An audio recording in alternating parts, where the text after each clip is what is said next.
Welcome to Grazora Live, where we help small business owners that feel stuck and trapped in their business to convert that to wings of freedom. If you're a small business owner and it feels like you're constantly pushing a boulder up a mountain every single day, and at any moment when you stop pushing, it's going to roll back down and crush you, then you're in the right place. We're going to help you to convert your business from a crushing boulder to something that's actually going to set you free. Now, Brett, we're between Christmas and New Year's. And we could totally look back towards Christmas. We could look forwards to New Year's, or we could talk about something totally different. What's your preference? Well, I feel like we kind of have to do the obligatory thing that everybody else does. We got to talk about Christmas and New Year's. Christmas is like you need to give more and make everyone feel good about it. New Year's, you got to set that new goal. You got to build a new you. Or we could just forget all that beige nonsense and like talk about something that really is impactful and matters. Yeah, we definitely could. But is giving really inappropriate in business? Giving is not inappropriate. What Like, what like I that find often to that me, that's the whole equation of business. Like, I give you a solution to your problem, and you thank me by giving me money. Like that to me, it's giving's a natural part of business. You can't have business without giving.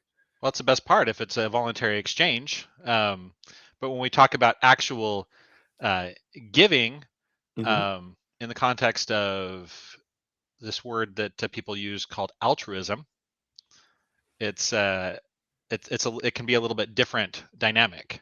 So But what would you even say is the normal definition of altruism? um, it would be giving. It would be giving without any expectation of return. So we have, as humans, we have these social norms, and one of those is referred to as reciprocity.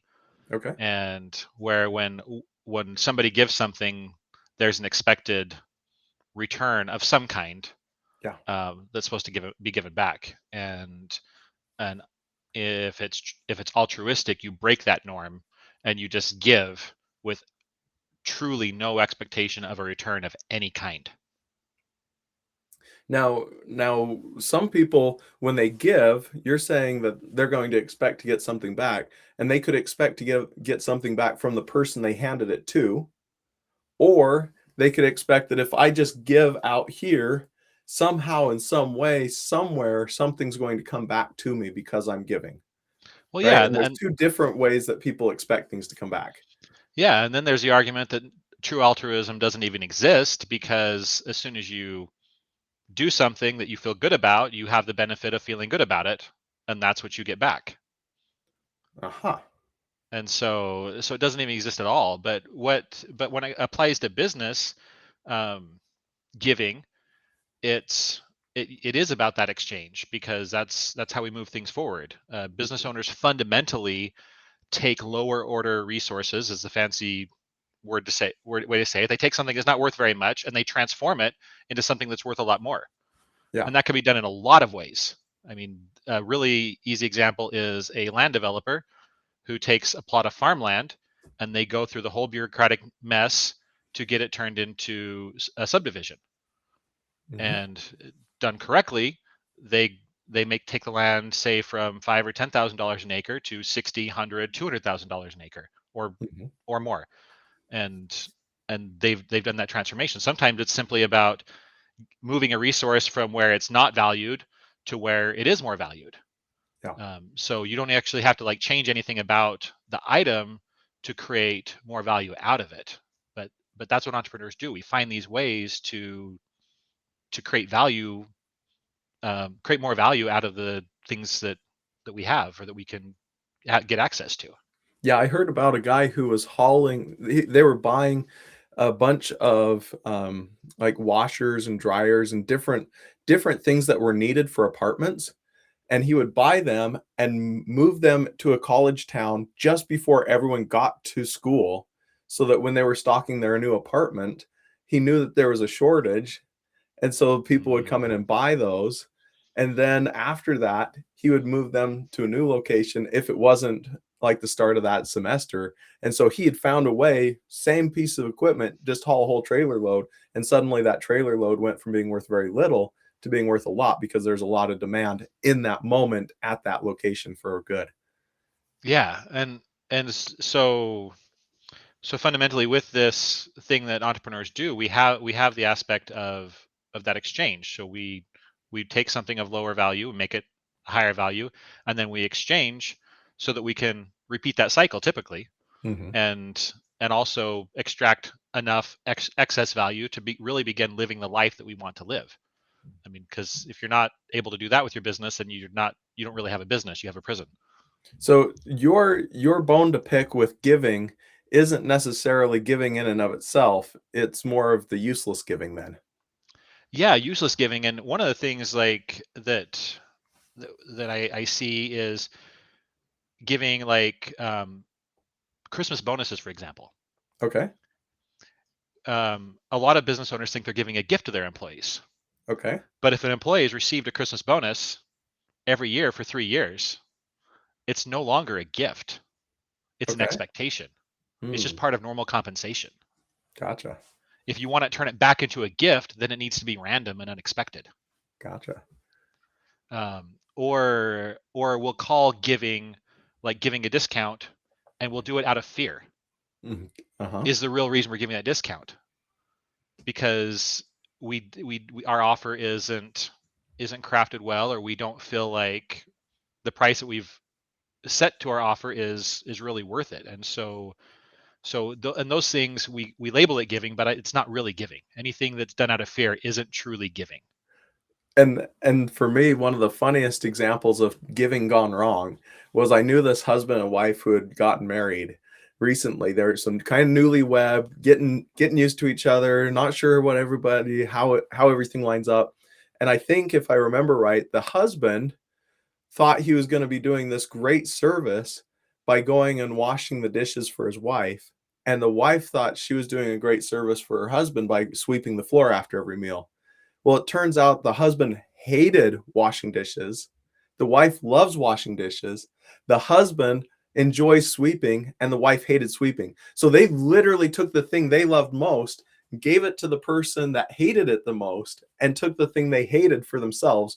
And both of them are over here suffering, thinking that they're giving to the other spouse when the other spouse is over here like, stupid, making me do all the sweeping, and the other guy, stupid, not making me do all the hand washing. And had they just had better communication of what each other would have wanted, now, totally different story. They'd have been far happier. Same thing that happens in business all the time. We, as a business owner, we're like, I bet my customer really wants me to come and do all A, B, C, D, wants me to spend all this time doing all these things. And the customer's like, that's not what I want at all. Why are you charging me for a bunch of things I don't want? Simply because there wasn't good communication. So you're giving them things they really don't want. Well, and that goes back to what we've talked about, and what you hear, that there's no problem in business that can't be solved by communicating with your customers more. Right. And and I think in general we don't communicate with our customers enough. And even when we do, we're not really listening to them. We're Mm, having we're having our own internal conversation while we're checking the box that we've talked to them, but fundamentally we really haven't internalized and listened to what our customers say. We haven't recreated ourselves in their position. And and so yeah, communication, even though on the surface you could argue that it's happening, it really isn't, when it yeah. comes down to it. So we've talked about what's wrong with giving. What would you say is the right way to give then? So if you're going to give and label it, and for me, I think these distinctions are important. So I mean, as long as you know that when you say I'm giving a discount, it's not a gift. It's just part of an exchange. It's part of the way. If it's intentional about the way you craft your offers, then then you feel free to call it whatever you want, but at least recognize internally what it really is.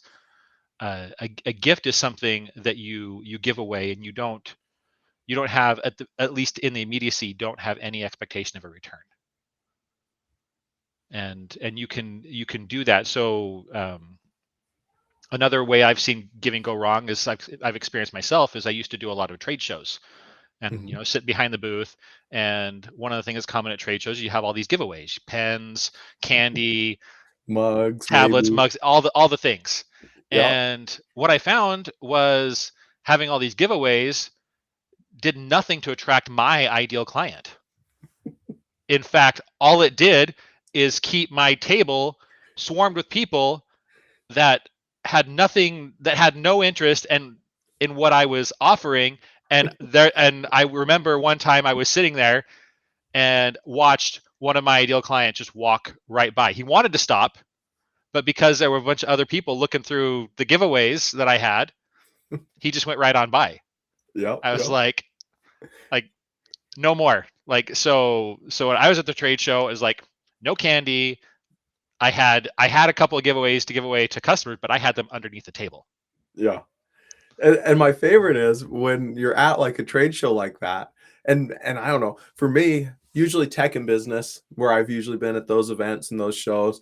I know you've been in ag a lot and industrial, and you see this bus pull up, and it's like Shady Acres Retirement Home, and they just come and they're just sweeping the tables. Like, why do you need 8 mugs? Like, why do you need 8 tumblers? Why do you need this whole stack of note papers? And they're just vroom, vroom, vroom. And Yep. ladies in their wheelchair coming and just grabbing for all they're worth. They're like, all they're doing is looking for an exciting afternoon for the members of that retirement community. Never going to do business with you. And you truly were being altruistic in that moment, not intentionally, but you're not getting any return on those gifts. Right. Yeah, you're definitely not. And so it's got to be done. It's got to be done well. If it's true giving, be intentional about what that is. This is a gift that I'm giving to to my customers, to my community, to my family, to whoever you're giving a gift to. Like just when you give gifts, give gifts. When you're But make is it wrong to give with the intention of getting back in business? In your mindset, what do you think about that? No, well, and then now we can get into semantics about it. I think that exchange is extremely important. I mean, that's what you have to do. I mean, oftentimes people who are just starting out, they have to give away their service for free because they don't have a reputation or they're not good enough at providing it yet, or for whatever reason that they can barely give it away, and so that's all they can do. But they're And still expecting to get reviews and build customer trust, and they're still expecting when I give it away, yes, I'm going to gain from that. And they usually have a pretty good idea of what they're expecting over here, this side of the scale. They're dumping on this side of the scale all the stuff they're giving, and it's going like this. They're expecting to get returned back on it so that it evens out still, even in that situation. yeah, but with that, and I think fundamentally, probably what I'm trying to get at here is it's the intention behind it. Hmm. So when you're giving with the clear expectation of a return, and you want to label it giving or exchanging, whichever word you prefer, or something else, um, that's great because you have a clear plan on what's supposed to happen. You've got a goal and a vision for what that's going to turn into, at least what you Yeah. hope it turns into, and you can work towards that. The wrong kind of giving is, again, comes back to that being that fear based. Hmm. It's that intention for why are you doing it? Are you doing it to build something great? Are you doing it to avoid a loss? Yeah. Are you doing it out of fear to protect yourself, or because you don't know you don't know how to craft a great offer that Hmm. that requires you to bend over backwards and provide a whole bunch of extra stuff. Like it's like so yeah, giving has to be done um, in the right mindset to be real giving. But whatever you're doing, I just say make sure you're doing it with intent. Like don't just do it passively. Don't just do it because that's what you think people do, or that's what you've seen the competition on the street do. Like make Yeah. sure that you've really evaluated the fundamental intent for why you're doing what you're doing, and you'll make a lot more progress.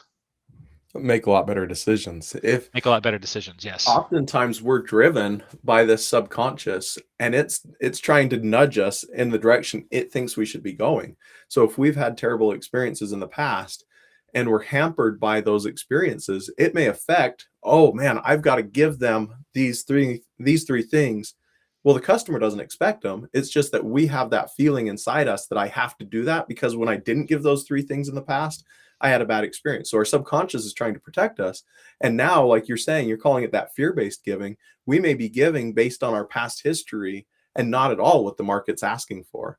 We may be giving a discount simply because that's what we think we have to do, when the customer's like, I would have bought it full price. There's no reason for that discount, but the customer's always willing to pay less. Well, but even to go back into like the mentality behind that, say with you talk to parents who give piles and piles of gifts to their children because they have some kind of societal expectation that that's what they're supposed to do, Mm-hmm. and so they stress themselves financially to provide a massive Christmas because of some kind of societal expectation that they have in the back of their mind, which may or may not actually exist, Yep. and then they resent that giving. They can even begin to resent their children if it doesn't turn out the way that they imagined it, even if that imagination was really vague when they Right. were doing it in the first place. And so it can so giving just because can actually be very, very damaging to relationships, not only with families but with customers. If if again, if it's not truly giving and you're expecting some kind of return that you don't get, Mm-hmm. um, that can really do a lot to damage relationships. Absolutely. Absolutely. So we've looked backwards and at the end of the year and looked at giving and that whole Christmas season and that idea of gifts and giving and happy birthday, Jesus. And we're now, let's turn the other direction. And now we're looking forward for a minute. And what do you have to say about New Year's and New Year's resolutions? And Well, are you going to go to the gym for the first 2 weeks, or do you wait till everyone else has quit their resolutions before going back to the gym? Like, how do you see the world that way? yeah, I mean, I've got my list of like 37 different things that I've resolved that I'm going to start doing, right? Oh, good. No, No, absolutely don't start not. them until the first, though. Right. Have to wait until later to start them. Yeah. Yep. I find the entire notion of New Year's resolutions to be it's laughable. Like I don't see the point. Like if you know there's something that you need to start doing, why are you waiting for some arbitrary date? Just start doing it. So years ago, I was probably 15 years old. Do you remember when the federal government, or not the federal, it was the mint came out with the state quarters? I was somewhere around that age when they I very remember when they first state quarters started came out. releasing state quarters. Yeah, Yeah, you remember that? And do you remember seeing the first one? Like, was that an exciting moment at all for you? Because there seemed like there was a lot of societal hype around the state quarters when they came out. It was this brand new thing. They're going to release so many states each year for all these years. Everybody's collecting them, they're saving them. When it's still only worth 25 cents, they just put a different picture on it, right? yeah. I mean, I think I may have had some level of excitement from just from proximity to other people who were, but for me Mm. personally, the collection of quarters, coins, that kind of stuff has never appealed. So it So didn't do much for me. So I was intrigued by it because I've always enjoyed collecting stuff. I enjoy collecting stamps. I enjoy collecting some coins. It's fun to me. Sports cards. It's fun for me to collect stuff. But I was working at a little retail store at this time, and a lady came in, and I'd known her for years. She was one of my neighbors. We were good friends, friends with her kids. And she's like, "Hey, do you have any of the state quarters?" It's like, "Sure." So I dig through and I get them and I hand them to her. She's like, "See this? I'm going to save these." And she's like, "It's all a gimmick." And I know it's a gimmick, but I can do a gimmick on myself, and that will get me to save money when normally I won't. Okay. And that was her conversation with me. And I thought that's stuck in my brain. Like, I see a state corner and I now see that lady's face in that conversation, because that was the thing that worked for her to get her up over that hump of going from I know what I should be doing to actually taking action on it. and and from that standpoint, I think the gimmick is just the gimmick of New Year's. It can be valuable for some people, but at the same time, you can modify that gimmick and make it apply today. Right. That's the trick. If you can push yourself over that hump at any given point in time, you don't have to wait till New Year's. And if you know how to push yourself over the hump at any time so that you go from thinking I ought to actually taking action, you can be setting new resolutions throughout the year and actually accomplish them instead of having the 2 year push. I mean, the two week push and then give up on all the resolutions. Right. And for me though, the bigger thing that I think is important to do um, at the end of the year going into a new year, I feel like it's a time to reset and do a lot of cutting. Cutting. Like I think I think it's more scissors important and paper and to snowflakes? evaluate Or what are you what cutting? things you're going to stop tolerating. Oh, okay. What doesn't belong in your life anymore. And Gotcha. I find that to be much more powerful than trying to add some new habit, some new whatever. The removing of what I decide doesn't belong, not only is it much easier in many cases, it's much more effective and much more powerful at getting me to where I want to go. Gotcha. It's what you say no to rather than what you say yes to that can really drive things forward, because everybody knows what they should be doing. Right. Like for the most part, you don't need to set a new goal to work out or to eat better or to start journaling or whatever it is. Like you know what you should be doing. You hear it Mhm. everywhere all the time. Like so the idea that you're going to set a new goal to start doing something is again, I don't really see the point, because at the end of the day you have to make space to be able to add something new, because our Got lives, whether our lives are full of junk or purposeful intent, our lives are full. Mhm. And unless we learn how to cut things out, we never have time, we never have the space to add things that truly matter. And so I would say for anybody who's looking at doing a New Year's resolution, it's not about what you're adding to your life, it's about what are you going to take away from it. What can you get rid of now that doesn't belong? Habits, um, substances, uh, relationships. There's a whole host of things that if you get rid of, your life would be tremendously better for it. So your idea is create a bit of a vacuum so that you can pull that new habit, the new hobby, the new whatever, and fill the gap rather than trying to jam more stuff into an already full container of life. Yeah, and maybe not even necessarily anything. Maybe just more of what I already am doing that I enjoy. Hmm. Like it doesn't need, like you don't even have to add anything new. Like removing something can just give you more space to enjoy something that you're already trying to. I like Um, that. So how do you decide which ones to cut out? Do you have a process around that? um, so I actually really enjoy Jesse Itzler's methodology Okay. that my wife and I did for the first time last year. And we actually use his big calendar that has the entire year on one page, with Hmm. each month being an individual row. And so we can look through, and we can the first thing we can do when we're doing is we can fit in the things that we really want to do, the big things for the year that actually give us a touch points, so that when we look back on our year, we're like, oh, what do we, instead of saying what was this year about, like what did we accomplish, we actually have mile markers, be like, wow, look at all the things that we did. Yeah. And that energy and that momentum carries forward into the next year. Mm. And so like one of the really simple things that you can do is, if you don't practice inbox zero, you've got all this baggage of emails of different things. One thing that I found works really, really well, you just create a folder, mark it old, and transfer your entire inbox into it. Start the year completely fresh. And and again, What about all those emails that I wanted to go back and look at? Oh you're man. never going to. You can't even keep up with the ones that are coming in anyway. So like anyway, and again, you don't have to wait until the New Year's to do this. I mean, it is Yeah. the end of a year is a good time, and but it's not the only time that you have for a reset. I mean, Mhm. you can do a reset anytime.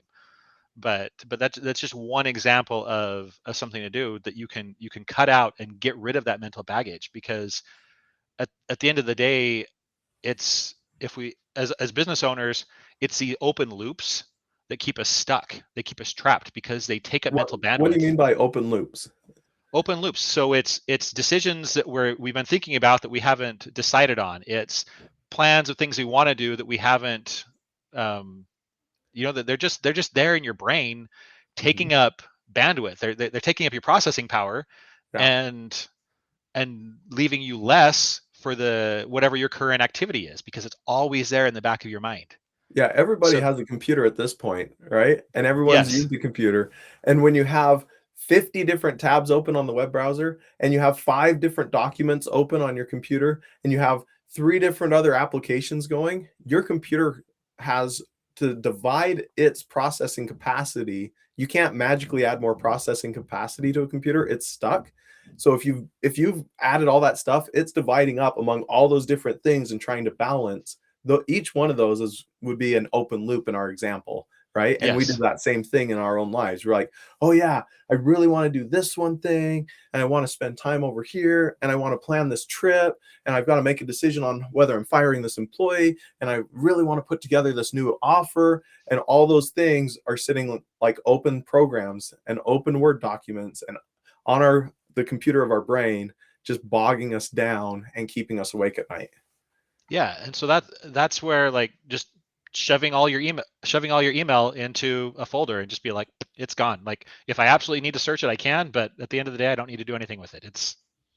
It's taken care of. If I miss something, oh well, I'll deal with whatever I need to deal with if it becomes an issue.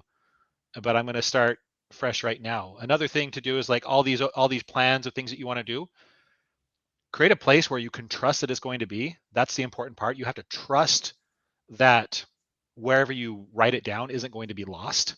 Yeah. And then write all these things down. All right, because our brains are really, really good at problem solving. They're not that great at storing information, like these open loops. So if you can transfer the open loop from your brain into written form in a way that you trust, and that's the key. Mhm. It can't just be on a sticky note that could get blown off your desk next time somebody opens the door to your office. It's got to be somewhere you can and then create a system of calendars where you look at that thing every 30 days. Yep. Then you can actually close those loops down in your brain and have a lot more bandwidth for the things that truly matter.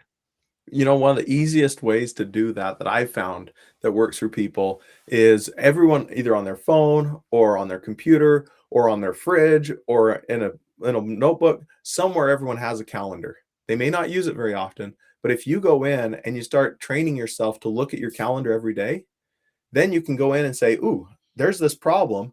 I'm going to deal with this on Thursday at 9 a.m. Boom. I just allocated 45 minutes to solve this problem. And you can move any notes you need to into that calendar item. And Mm-hmm. now you don't have to think about it till Thursday at 9 a.m. You can totally close that loop, shut it down in your brain. And then when you look at the calendar, you're like, oh, that's what I'm supposed to work on right now. Here's all my notes. Here's where I'm at. Perfect. Jump right in. And your brain now can have more focus because you eliminated all those things and just threw them on a calendar. And that's not a perfect solution, but if you're doing nothing, that can be a huge step forward. Yeah, yeah. That step for near term thing, because and then the list for your longer term projects, your Yeah, bigger goals and ambitions. Like, you got to have a place where you can trust that they're going to be. And absolutely. if you establish that one habit, like you say, of checking your calendar every day, and sticking to it, and letting it, and using it as as a tool it's meant to help you be more effective, then you can close all those open loops. So yeah, probably we're getting close to the end. So, about recap, Yeah. Yeah. go Yeah. back We got and about 1 minute left. so when you're giving, give with intention. When you're exchanging, exchange with intention. Know what you really expect and do it with intention. Don't do it out of fear. And when you're planning this next year, um, if you need to add something, you already know what that is. You've had these goals in the back of your head forever. Think at what you can cut to make space for what you really should be doing, whatever that is for you. I love it. All right, everybody. If you have questions, concerns, thoughts, if you disagree with something, leave us a comment. If you want us to answer a question, leave us a comment. We'd love to interact with you. And until next time, keep pushing that rock forward. Thanks, Jason.